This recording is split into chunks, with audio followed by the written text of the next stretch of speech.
QSO Today, episode 260, Jeanne Socrates VE0JS. This episode of QSO Today is sponsored by ICOM America, makers of the finest HF, VHF, and UHF transceivers, in addition to marine radio transceivers, for the radio amateur that are ready to enhance your contest season, and by QRP Labs, Hans Summers G0UPL's QRP Kit Radio Company. Hans has an amazing catalog of radio kits and parts for every budget. I want to thank both ICOM and QRP Labs for sponsoring the QSO Today podcast.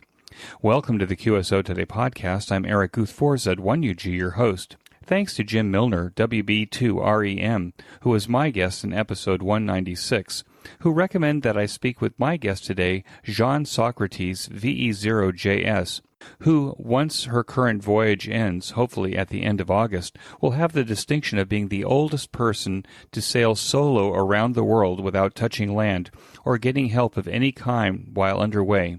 In this QSO Today, I'm speaking with Jeanne by satellite telephone as the sun is rising in the South Pacific Ocean somewhere near Tahiti.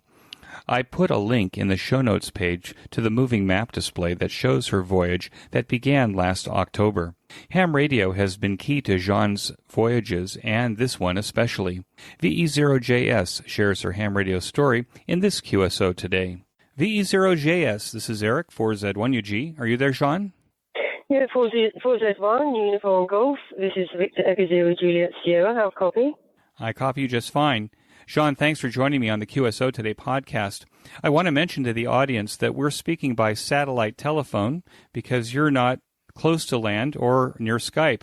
Can you tell the QSO Today audience where you are now and the reason that we're talking on a satellite phone? I'm presently sailing north from New Tahiti in French Polynesia in the Pacific, in the South Pacific, north towards Hawaii, on my way back to British Columbia, at Victoria in British Columbia. So let's start at the beginning. You're on the end of a voyage, is that right? When did you leave the port, and which port did you leave from, and how long ago did you leave?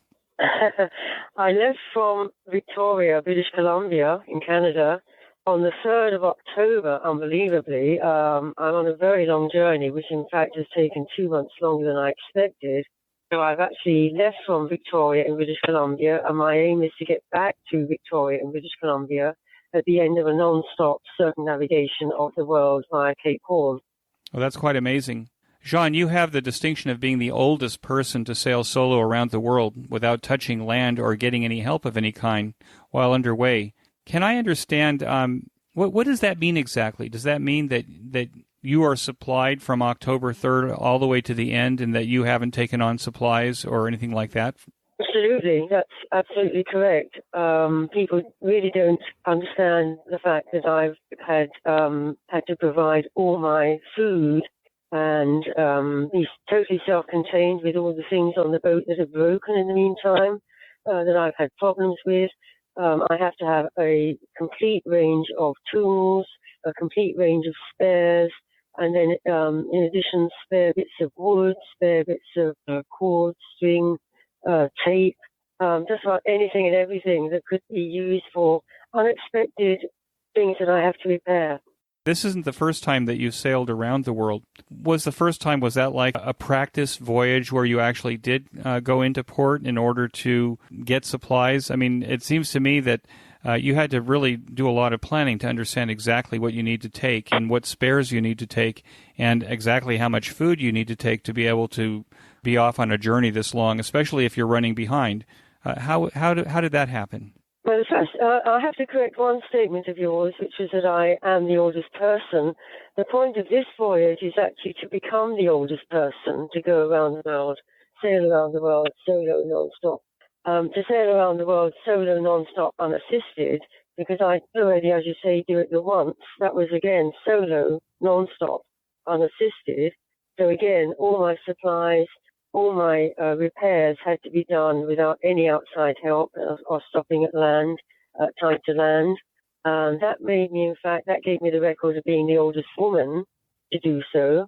And the purpose of this voyage, as you say, is to become the oldest person, i.e. of either sex, because when I finished that last one, I was within a few months, but not quite there in age, of the guy, the man who had done the same thing at age 71, and I was a few months short of 71. I was just 70 and 11 months, I think, at the time.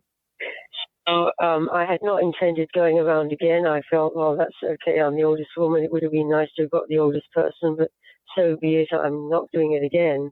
And in fact, as things turned out, I have tried again 5 years later. And yes, it's a good thing that I did prepare the boat so thoroughly with enough food that I can survive an extra 2 months or more of the journey because I have prepared so well and planned so well. Well, that's quite amazing. Now, it's my understanding that you're a British subject, but you left from North America, and that gives you an additional distinction of being the only person who's left North America single-handedly and gone around the world. Can you answer, why is that? It seems to me that that there would have been more sailors to travel around the world single-handedly from North America. I think the reason is probably that most people that do it are doing it as part of a major race, sailing race. I mean, the guy that had the record, Minoru Saito, a Japanese guy, he did it. He achieved that record that I referred to when he was going around in a solo race, single-handed race around the world, sailing. And so it's unusual for someone to be doing it like myself, not in a race, other than obviously racing against the clock to see how quickly I can get round. And there aren't any races around the world that start from North America. It's as simple as that. They mostly, of course, start from France. The occasional one might start from England, but these days the Vendée Globe is the race, the non-stop race, that is, not touching land anywhere in the meantime. That is the race that starts from Les Sables d'Olonne near Bordeaux in the French Bay of Biscay in France. So once every 4 years that race runs. And that was what Minoru Saito, I think, was involved in when he got the record. I've done it totally separate from the race. Now, have you always been a sailor, Jeanne? Were you a sailor as a child, and this is just something that's come along naturally that you should, towards the after retirement, travel around the world by yourself? No, not at all. I didn't start sailing till I was, sailing at all. I started when I was 48, and the first time I stepped onto a sailing yacht, something big like what I'm on now, to sail at more of a distance, not just day sailing out of a place, just for fun for the day. I was, I think, 52. So I came into sailing pretty late on in life. I enjoyed it thoroughly. And I managed to get my husband into learning to sail at the same time as I did. So we actually learned to sail together, and we enjoyed it so much that we were also fortunate to take early retirement together at the same time. And we organized that we would get ourselves a boat and basically take off sailing, as a lot of people do when they retire. So I've always been envious of people who have grown up with sailing, as it were, in their blood as youngsters, because I never had that advantage. I've always had to think through everything. And I took a lot of sailing courses in England with my husband, in order to make up for the lack of sailing in earlier life. Now, did you and your husband get rid of all of your land-loving possessions in order to become residents on a sailing vessel? No, we were fortunate in a way that we did not get rid of our house in London initially. And that was just as well, because when, in fact, in Grenada, as it happened also, my husband was diagnosed with cancer the week before September 11, in fact. We were flying out from Grenada back to England to get his condition diagnosed and treated. The day after September 11, I was packing on September 11, and then getting distracted totally with all the events, which because I was surrounded by my US friends, and we all had to obviously go and see what was going on, and horrible. But we had our flights booked for the very next day, and he was diagnosed the week before. So. I think I've lost track of the question. Sorry, Eric. No, that's okay. I was wondering whether or not that you only exist now on a ship, that you don't have a house or an apartment someplace else. Oh, right, yeah, okay. So it was a good thing, in fact, that we did have the house in London, because because he was diagnosed with his cancer, we needed to get back to London and stay in our house, our home, for the last few months of his life while for his cancer to be treated. As it turns out, we'll probably talk about this a little bit later, because I think this is all part of your amateur radio story. How did your amateur radio story start then for you? Well, as I say, it was basically, to be totally honest, it was a matter of getting the WinLink emails going on the boat, because we were going to be cruising more than we had been. Well, we were in the Caribbean at the time, and then my husband, as he got diagnosed with the cancer, as we were about to sit the exam for our general qualification. We then had to come back to England, and the people setting the exam knew when our return flights were, because I had my return flight, which I'm not sure. I presume I also had my husband's, maybe not.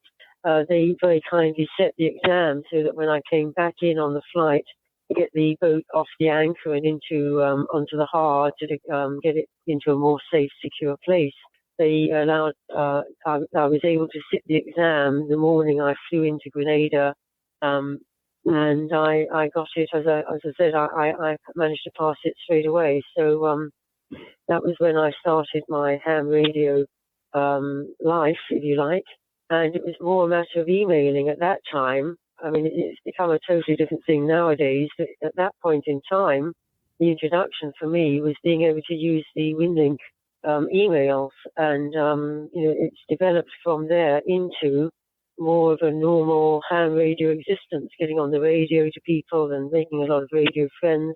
And I have so many radio friends now around the world because of my sailing. It's just amazing, and for me it's become a big thing. Over. You discovered amateur radio from other sailors, is that right?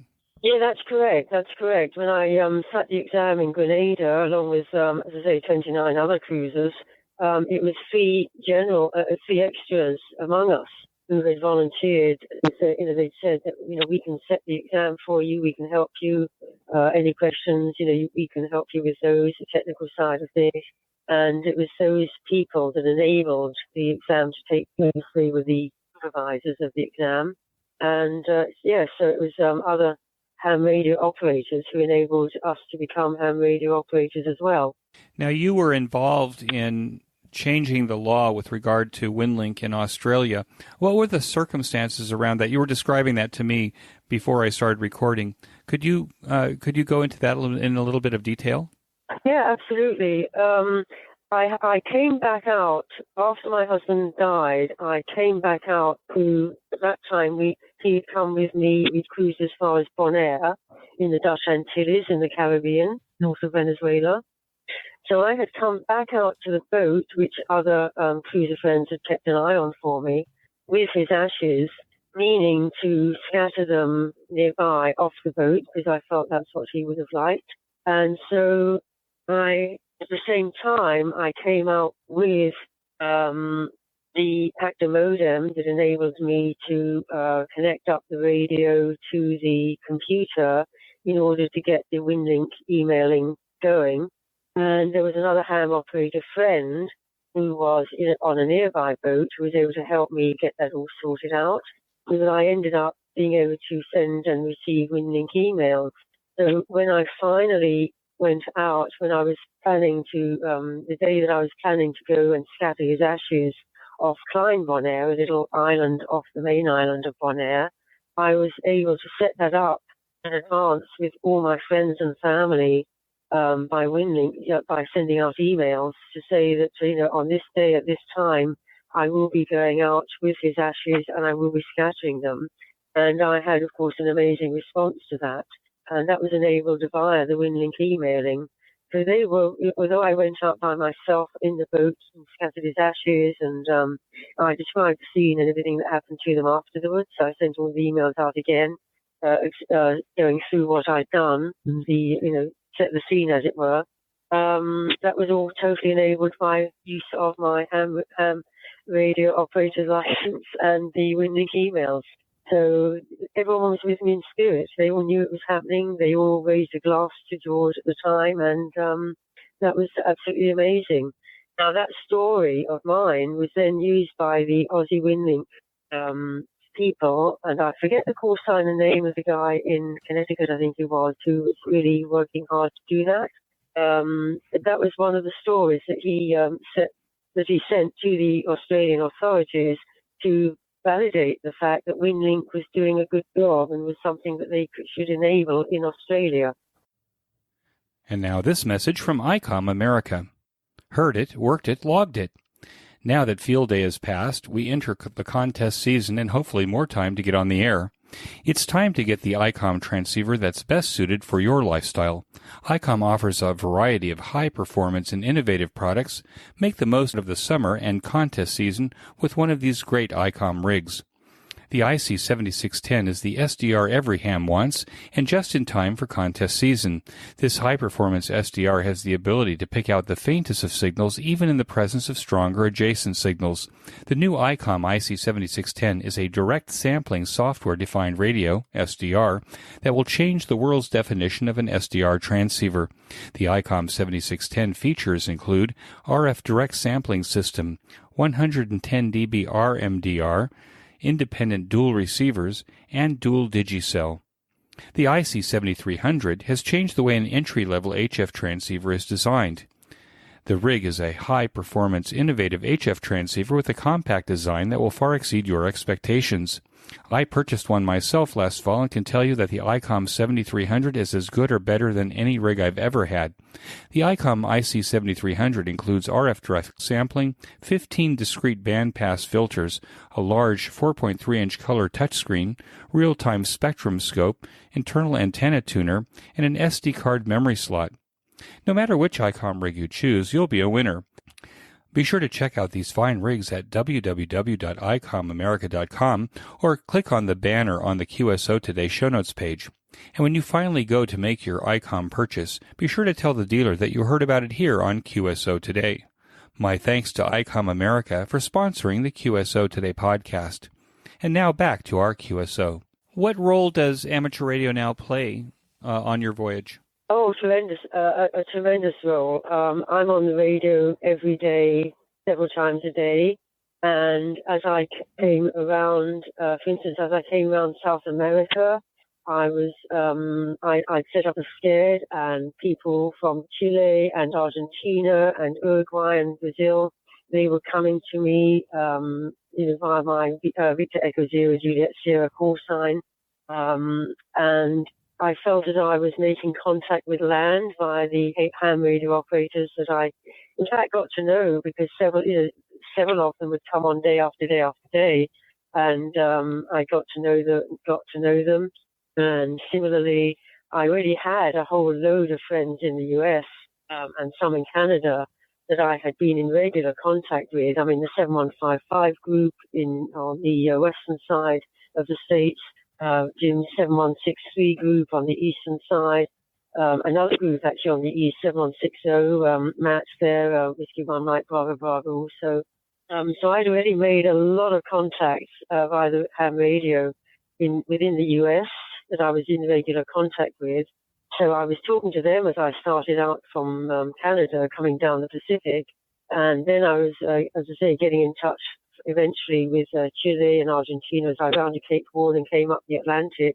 The lovely thing was also that obviously people in the US are still able to make contact with me. So I was talking to a mix of people from various countries within the Americas, North and South America, and several of whom, as I say, would come up daily to me. I mean, there was one guy in Newfoundland, Victor.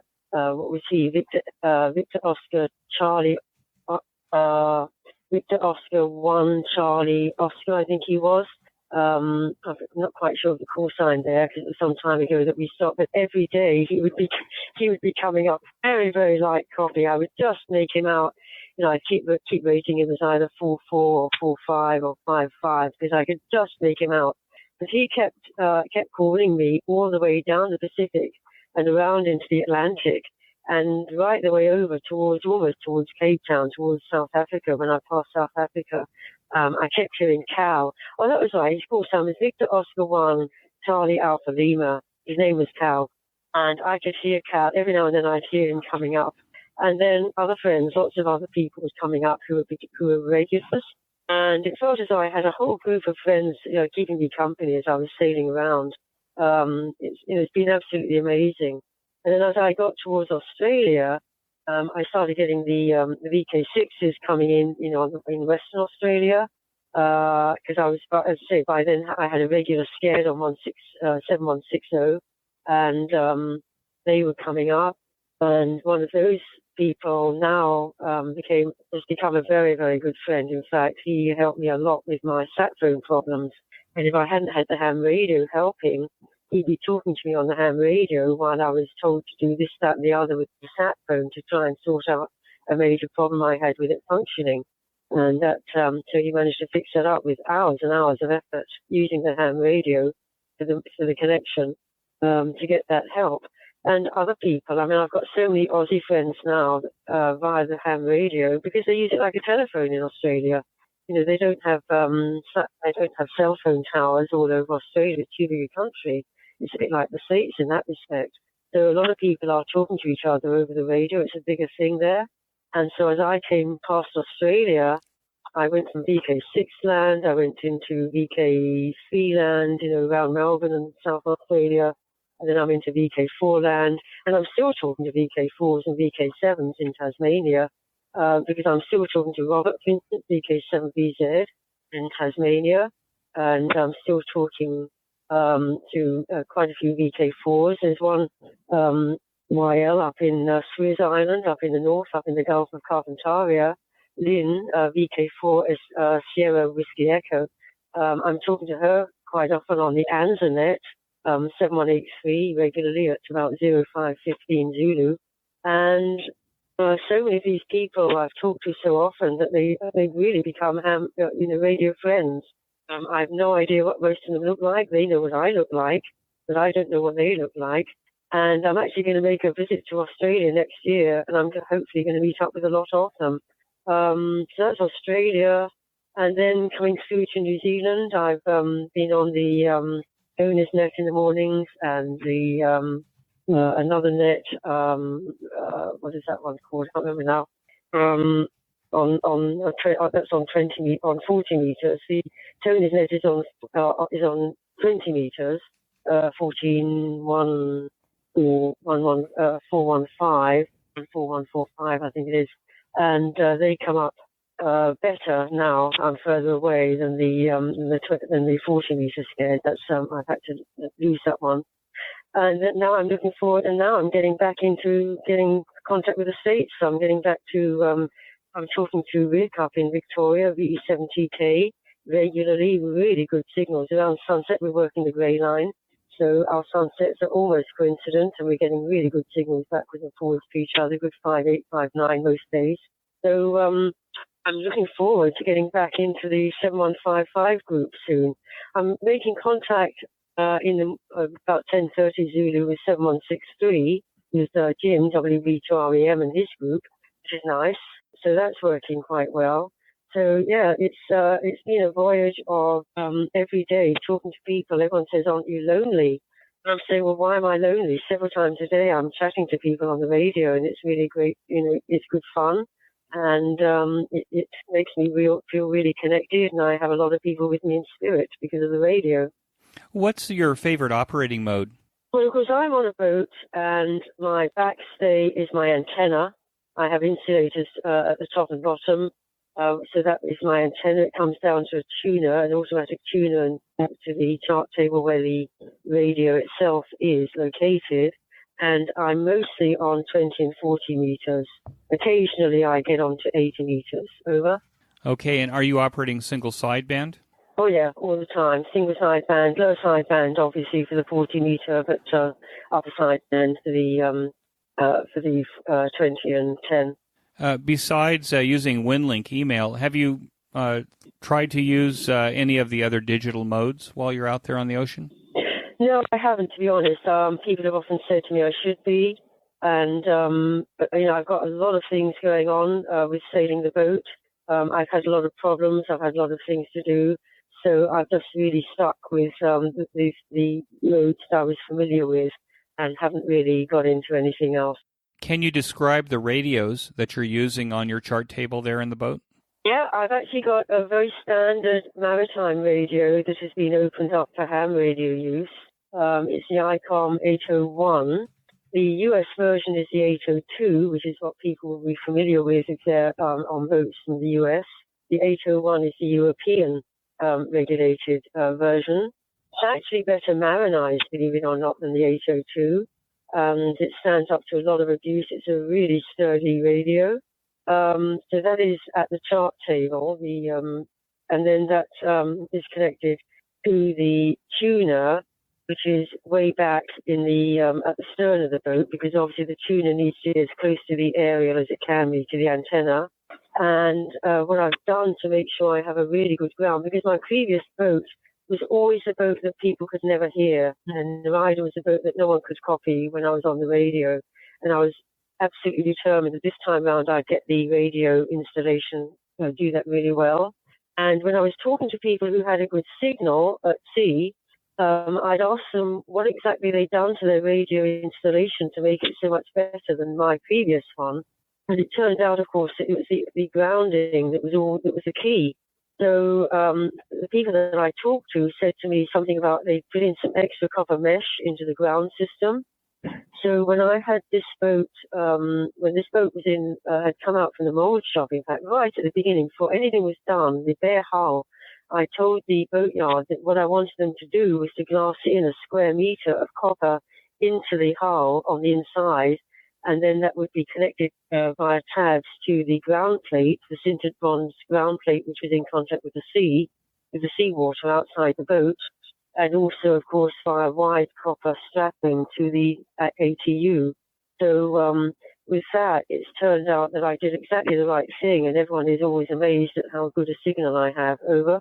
So all you have is a square meter of copper? I used to work on boats many, many years ago, and the company that I worked for had us put copper mesh, copper screen throughout the bottom of the boat on the dry side of the water, as it were, covering from end to end. You didn't need to do that, just a square meter, right? Yeah, it was just a square meter of copper sheet glassed into the inside of the aft cabin with some upstands, tabs that I could connect into so I could get my copper inch-wide copper strapping to lead to the tuner and also to the ground plate outside, the sintered bronze ground plate. Are there any skill sets, Jeanne, that you possess that have been especially valuable on this voyage? Well, I think the fact that I have a physics degree and I'm a mathematician, so I'm a very logical person, is absolutely vital. And in this particular journey, just unbelievable the number of things that are broken and major things on the boat. The actual, the kicker, the vang, the item that holds the boom to the mast, just the rivets for holding it together came apart and the whole thing came off the mast. And so I had to figure out a way of lashing it back in place and trying to get that functioning, because otherwise I couldn't have sailed.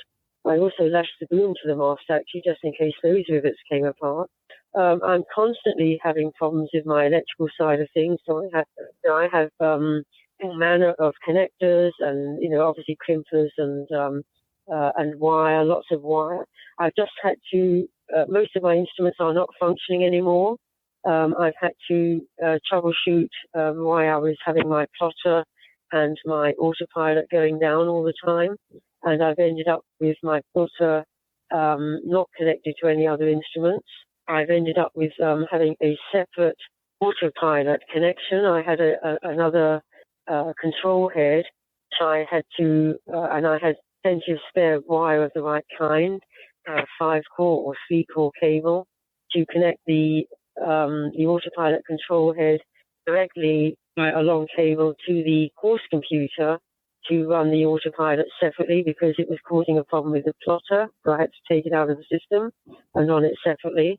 So I've been constantly having to doing things like that, and I've been constantly having to crimp or remake electrical connections.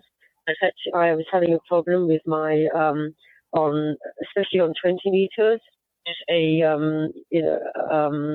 the signal. My SWR meter kept beeping at me because my SWR was going over 1.5. and I had a problem with corrosion in the connection. I had to go right back to the wire that comes down from my backstay to the tuner. The connection there, when I got to it, because it was really buried behind some wooden panels in the back of the boat. When I got to that was corroded, so I had to make it all shiny, bright and clean and remake those connections. So that kind of thing is a fairly normal thing that I have to do on these kinds of voyages. Because, I've been at sea, as I said, from the 3rd of October up to now, and we're talking middle of July. I should have finished this journey at the beginning of June after 7.5 months, and I'm not expecting to get back until the end of August. It's going to be what's that going to make it, a 9.5 month journey, which is over 2 months more than I expected. So the boat has had to be in the sea air, and with sea water. Well, salt, as you know, and electrical connections do not marry happily. And even when I've made good connections, I know that I've got to go back and check them out again. On the way down the Pacific, my solar panels that I had at that time, because they're not with me anymore, I had to remake the connections on deck under the panels to the leads, the wires that came down to the boat inside. They had totally corroded.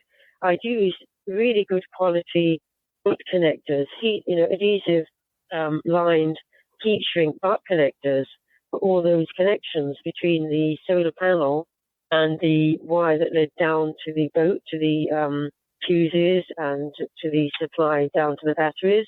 They had got eroded despite the use of high-quality adhesive-lined heat shrink connectors. So I think the actual act of crimping had made slight holes in the butt connectors, and that's how I found that they had gone green inside. Clearly, I had to stand on deck at sea and remake those connectors. And that is just typical of the kind of thing that I've had to do on this journey. Over. And now this message from QRP Labs. QRP Labs has shipped thousands of QCX QRP transceivers kits to date. The odds of working another QCX user gets better every day. If you're looking for a satisfying kit experience where you end up with an amazing performing QRP transceiver for under $50, let me say that again, for under $50, then you owe it to yourself to go to QRP Labs. We have many home brewers who listen to the QSO Today podcast. For you, QRP Labs also has parts, filters, enclosures, and other handy devices to make your home brewing experience even better. You can use these parts to either enhance your QRP Labs kits or to beef up your own homebrew designs. Be sure to browse Han's entire website. Use the link on this week's show notes page or the one in the sponsored section of the QSO Today website to get to QRP Labs to buy your QCX or any of the other fine QRP Labs kits or parts. QRP Labs is my go-to ham radio kit company. It should be yours too. QRP Labs. And now back to our QSO Today. So your daily routine includes talking on the radio and doing maintenance. Do you have a checklist of things that you regularly go through to make sure that they're in tip-top shape before they fall apart? No, to be honest, I don't think that is a possibility. It's more a matter of when something is failing or has failed, having to set it right. There's just too many items. I mean, there's so many things on the boat. Unexpected things have gone. I mean, my topping lift, which holds the boom up, that broke the other day. Again, partly, I think, because of the extended length of this journey. It's so much longer than it should have been. Most of the racers, they race around the world in a matter of 3-4 months, maybe. So they're back before most of the things that they have on the boat have a chance to fail. I'm at sea for so much longer, and I'm still in very rough conditions. I mean, the boat's banging and crashing quite often, so things are really being tested. And it's not too surprising that given that amount of wear and abuse, after the extended length of time that I'm at sea, they actually give way. I mean, I could give you a long, long list of things on the boat that have failed and unexpectedly over and above things that I half expect to fail. So, yeah, I have backup systems, and I'm still having to mend and repair so many things. A checklist, no, unfortunately. It would be too long for me to go through every day. I understand.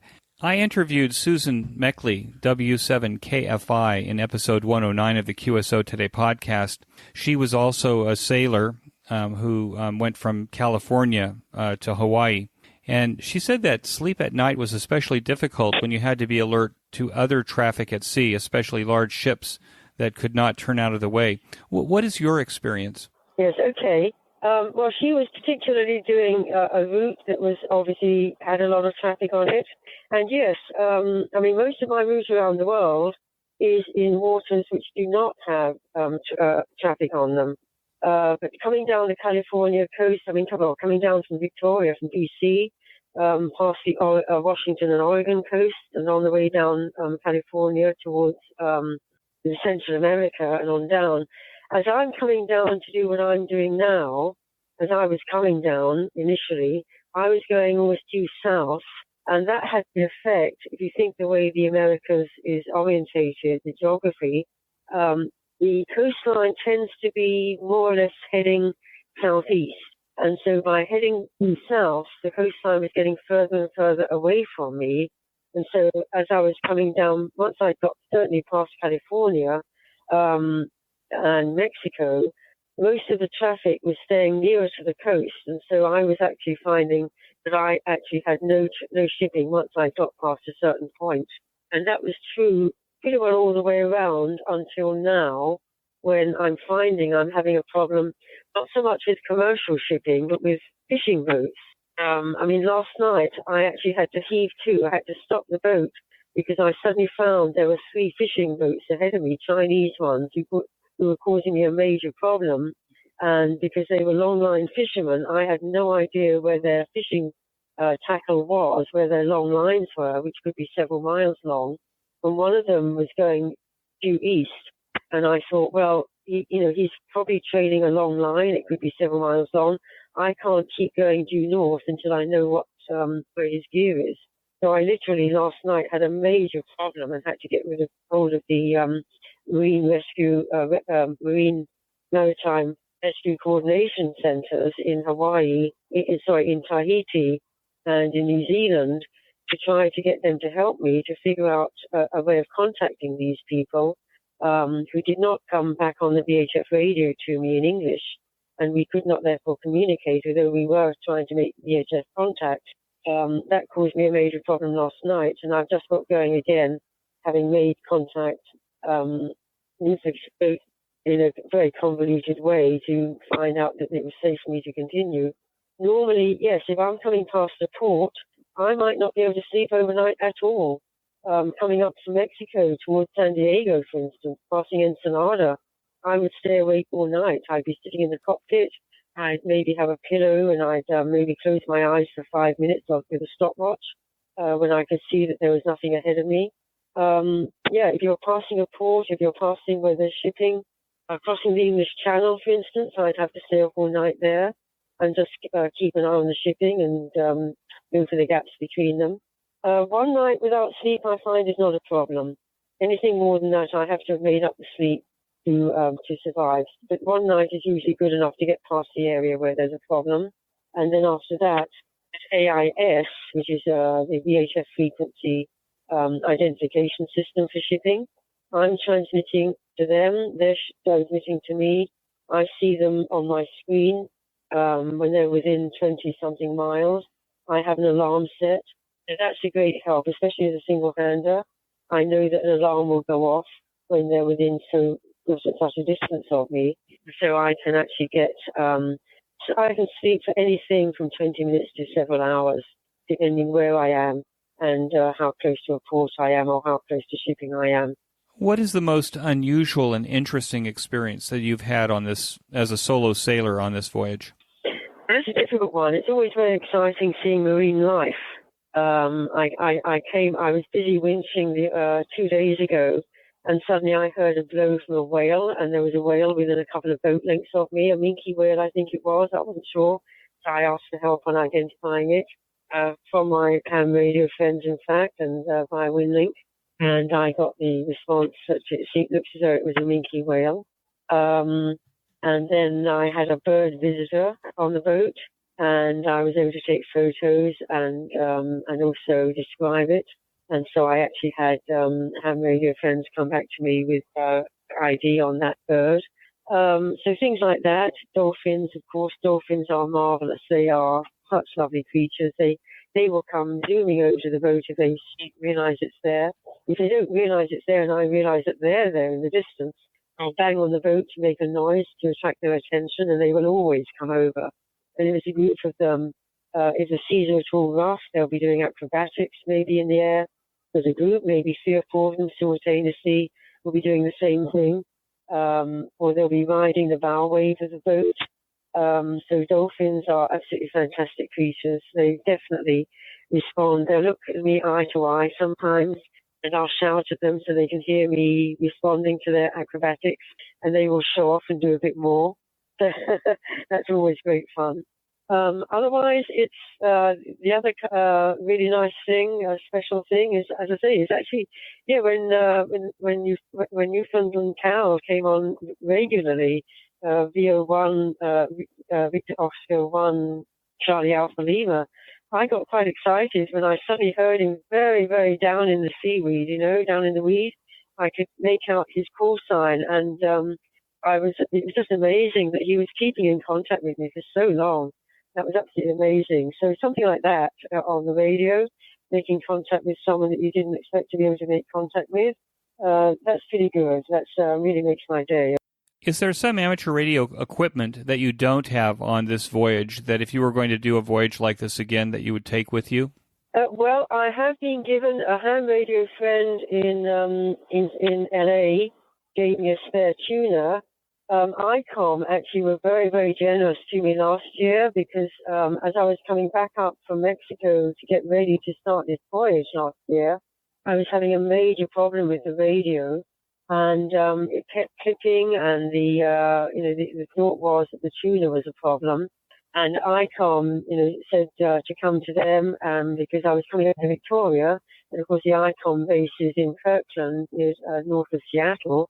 Not that far away. So as I came back, I actually went down to near to Kirkland and to Everett, and a ham radio friend, Eric, Whiskey Alpha 7 London November Hotel from the Seattle area, WA7LNH, he came and picked me up and took me down there. He was very happy to visit the headquarters of ICOM US, and they just donated me another tuner.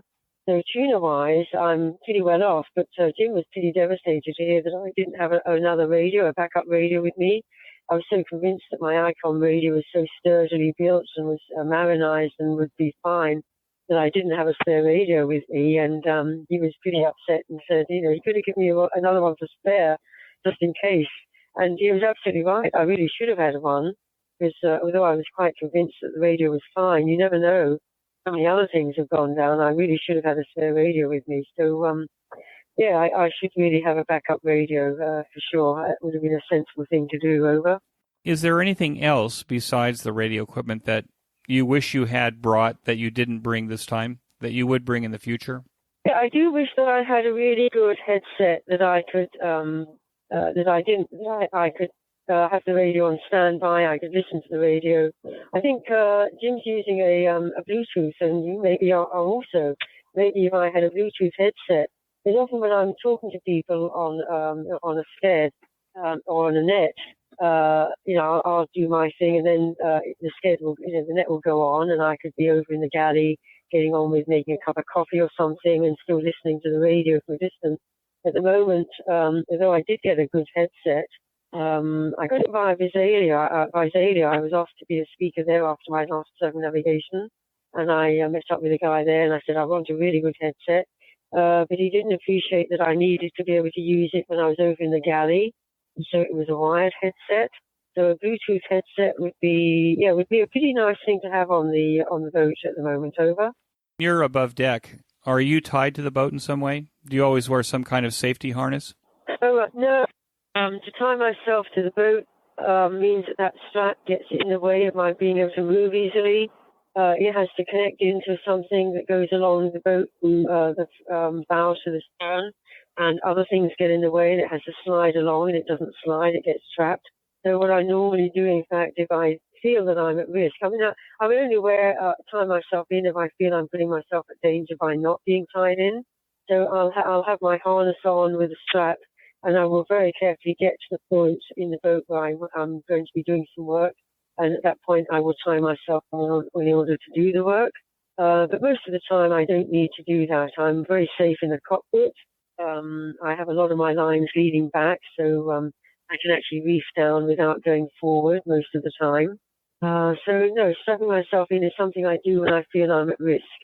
Let me take a quick break here to tell you about my favorite amateur radio audio podcast, the Ham Radio Workbench Podcast with George, KG6VU, and Jeremy, KF7IJZ, where they pursue topics, technology, and projects on their ham radio workbenches every 2 weeks.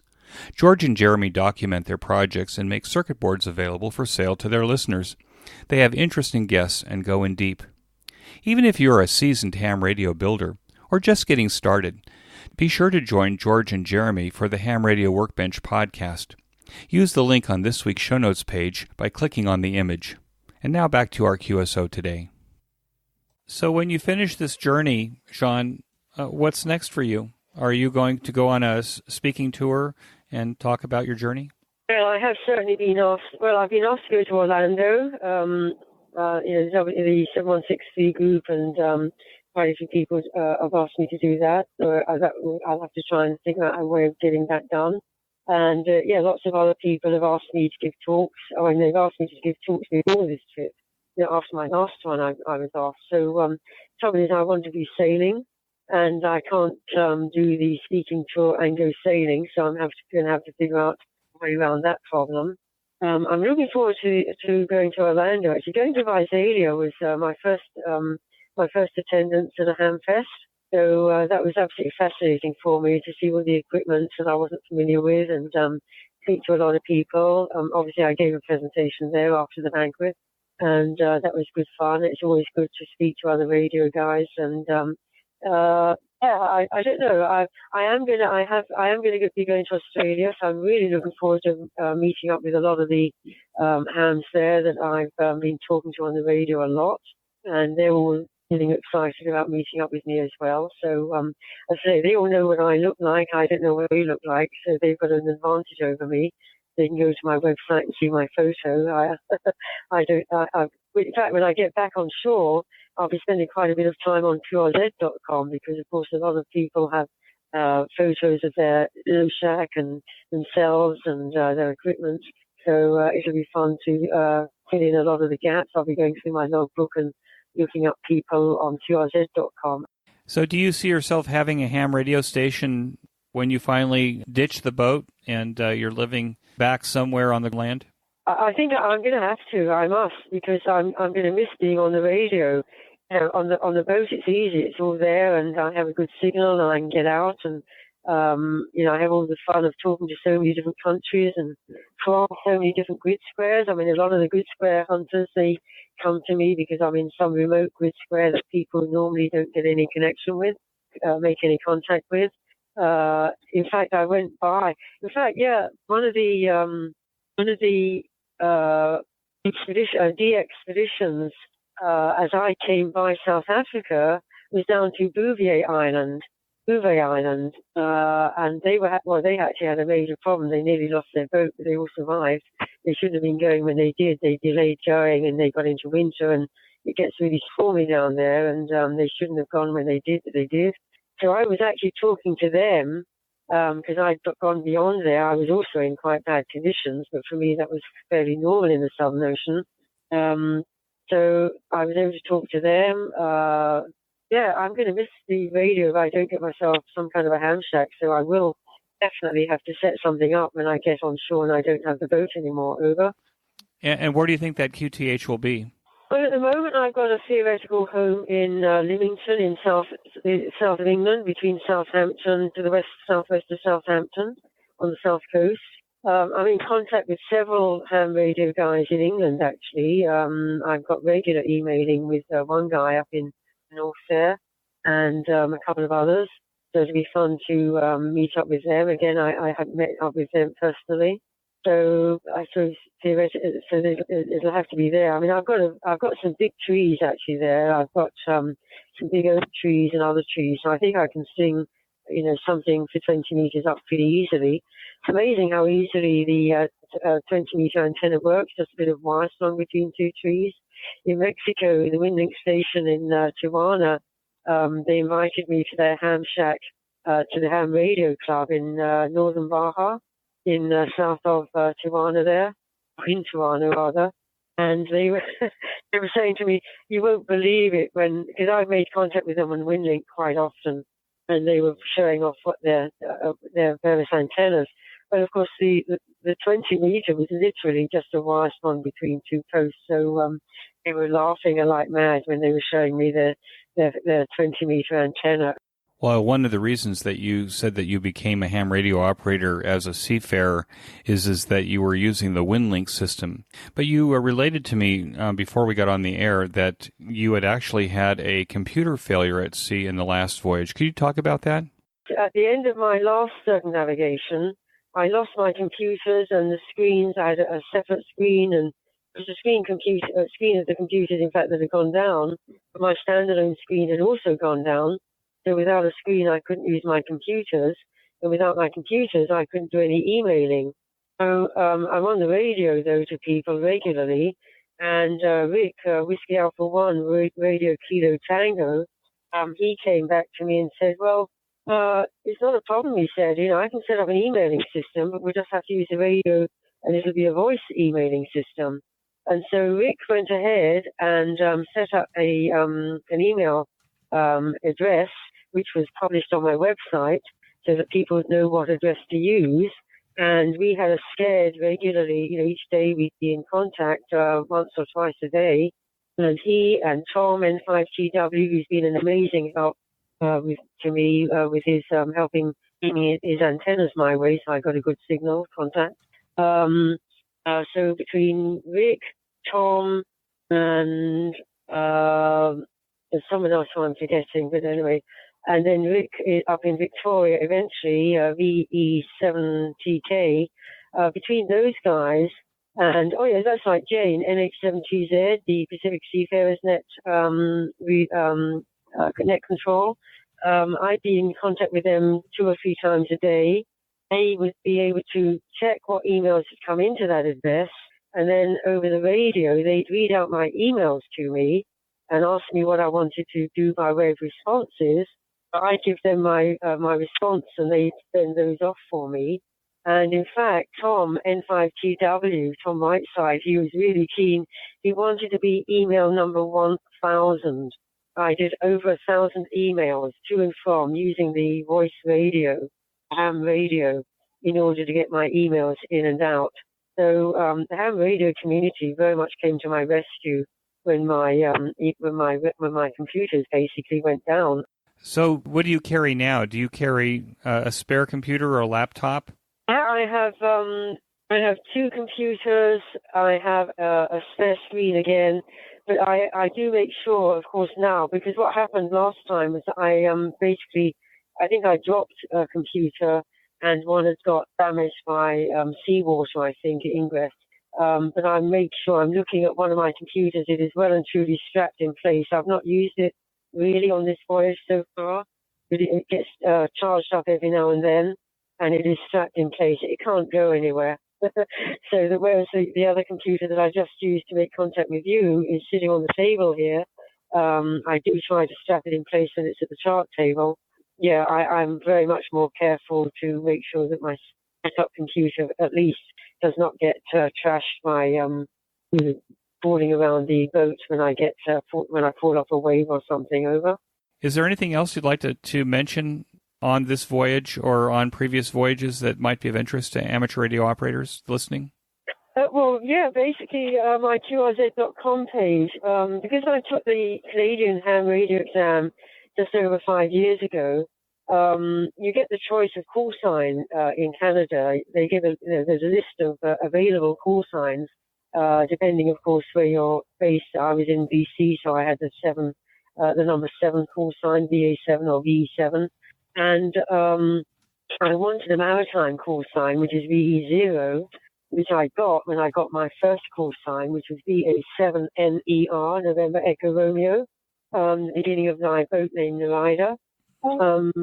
And I wanted I thought it'd be rather nice to have a 2-digit call sign with a JS. But it turned out, of course, a bit like the extra, that you don't, you have to have worked the radio a bit before you can get that. It turned out that in Canada, you can have to wait 5 years to be able to get a 2-digit suffix to your call sign. And I'd spotted that, so my initial maritime call sign was VE0JS. That was available, and it was near enough. And then my 5 years was up just after, the week after I left in October. The 5 years was up, and I was able to then start getting my preferred call sign, which was VE0JS, 2-digit suffix. But I was at sea at that point. So Rick in Victoria, VE70K, he organised the finishing off of getting that call sign validated, confirmed, which it was. But I was at sea at that point. So then I was talking to the 7163 group, to Jim, WB2REM, and all the rest of them. There's so many of them are actually good friends. I've actually met up with quite a few of them, but not Jim. I'm looking forward to Orlando, to meeting up with him. So someone commented, I was on the 7163 net, and someone commented, oh, well, but you're not on QRZ.com. There's no V0JS page there. You really need to get that going. So Jim jumped in straight away and said, oh, well, he'll set it up for me and sort it out and organize it and manage it. And I gather he's done an amazing job. I mean, he was saying to me the other day that he set up that, he's put so much stuff, he's put links to my daily blog, he's put a Google Earth map showing my track, and audio videos like this one, he's put links to those, or he's actually got those on that web page, on the QRZ.com page, under VE0JS. And he was saying just the other day that we've actually hit the over 100,000 visitors page number.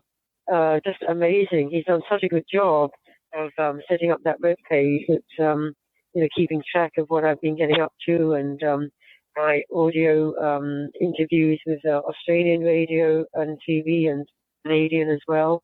But people have been going back there to such a good web page.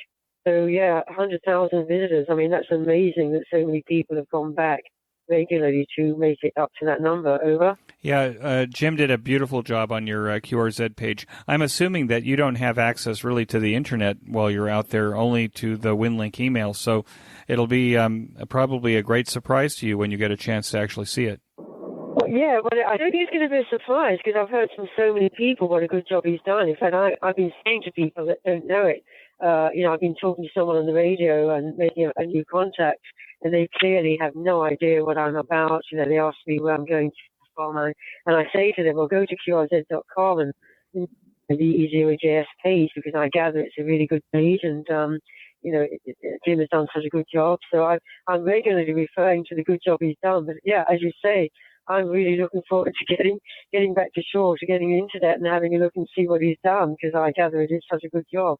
How did you decide to use the VE0JSK on your boat? I mean, is there some kind of maritime law with regard to what kind of call sign or which call sign you use on the boat?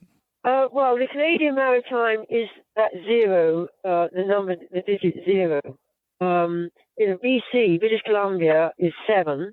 So I have several call signs. I've got the in fact it's VA7NER. When I do my tour around Australia next year, I'll have to check out the authority side of things, whether I can use my Canadian call sign while I'm traveling around in Australia with a prefix, maybe, as one does in Mexico, of course. So, but I can't use my maritime call sign while I'm doing that. And of course, that's what everyone knows me by, which is quite amusing. I'm going to have to, if I can use a call sign, it's going to have to be my VA7NER call sign, my shore-based, land-based call sign when I'm on land. And I've lost track of your question again now. So. Well, I guess I was asking the question as, does your boat have to be registered as Canadian in order for you to use a VE0 call sign on it? No, I don't think so. I'm just a maritime operator. I don't think the boat, the registration, where the boat is registered is relevant to that. It's a person that's doing making the radio contact from sea, from being at sea. So I don't believe, my understanding is that is not relevant. Okay. Jeanne, I want to thank you so much for joining me on the QSO Today podcast. This is a real treat. I actually have never talked on a satellite phone before, so it's relatively good. And I think that for the most part, the listeners of the QSO Today podcast won't have any problems understanding what you're doing and how you're doing it, and what an amazing trip this is. Thank you. It's been a privilege and an honor to be talking to you, and very nice. And as I say, I'm enjoying the ham. Considering my beginnings in ham radio, literally just free emailing, and how it's developed for me because of my solo sailing, being in contact with people. I'm really looking forward to being back, joining the 7155 group every morning. When I get a little bit further north, I'll be back in contact with them. And several of those are good friends, and I've got a lot of ham radio friends. I'll be on a lot of nets when I go back up. I spend a lot of time. And it's been thoroughly enjoyable for me. I've really become a ham radio operator now, as opposed to a wind link user. It's made a big difference to my life at sea. Well, I think that's a wonderful ham radio story, Jeanne, and I really appreciate your telling it. 73. Okay, fine. Yeah, thanks very much. So, 4 Zulu 1 Uniform Golf and Victor Echo 0 Juliet Sierra 73, and thanks very much for the contact, Eric. It's my absolute pleasure. Thanks so much, Jeanne. That concludes this episode of QSO Today. I hope that you enjoyed this QSO, Jeanne. Please be sure to check out the show notes that include links and information about the topics that we discussed. Go to www.qsotoday.com and put in VE0JS in the search box at the top of the page. My thanks to both ICOM America and QRP Labs for their support of the QSO Today podcast. Please show your support of these fine sponsors by clicking on their links in the show notes pages, or when you make your purchases, that you say that you heard it here on QSO Today. You may notice that some of the episodes are transcribed into written text. If you'd like to sponsor this or any of the other episodes into written text, please contact me. Support the QSO Today podcast by first joining the QSO Today email list by pressing the subscribe buttons on the show notes pages.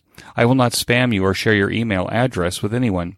Become a listener sponsor monthly or annually by clicking on the sponsor buttons on the show notes page. I am grateful for any way that you show appreciation and support. It makes a big difference. QSO Today is now available on iHeartRadio, Spotify, Libsyn, and TuneIn, as well as the iTunes Store. If you own an Amazon Echo, you can say, "Alicia, play the QSO Today podcast from TuneIn." I still use Stitcher to listen to podcasts on my smartphone. The links to all of these services are on the show notes pages on the right side. Until next time, this is Eric 4Z1UG 73. The QSO Today podcast is a product of KEG Media Inc., who is solely responsible for its content.